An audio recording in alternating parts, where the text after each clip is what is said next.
কর্মকর্তা কর্মচারীদের ফেসবুক সহ সামাজিক যোগাযোগ মাধ্যম ব্যবহারে সতর্ক করে নির্দেশনা দিয়েছে বাংলাদেশ ব্যাংক। ফেসবুকে আপত্তিকর পোস্ট, কমেন্ট, শেয়ার বা অশ্লীল মন্তব্য করলে আইন অনুযায়ী শাস্তির আওতায় আনা হবে বলে জানিয়ে বৃহস্পতিবার ব্যাংক সংশ্লিষ্ট বিভাগ থেকে এ সংক্রান্ত নির্দেশনা জারি করা হয়।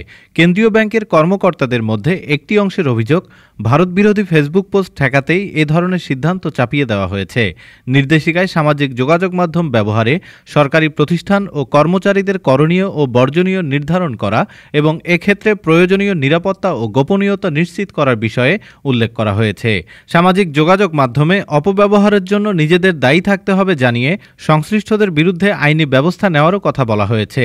বিশেষ করে সামাজিক যোগাযোগ মাধ্যম অপব্যবহারকারীরা সংশ্লিষ্ট কর্মচারীর বিরুদ্ধে 2003 সালের 44-এর 1 ধারা মোতাবেক ব্যবস্থা গ্রহণেরও কথা উল্লেখ করা হয়েছে। ডেস্ক রিপোর্ট, আজ বার্তা, ঢাকা।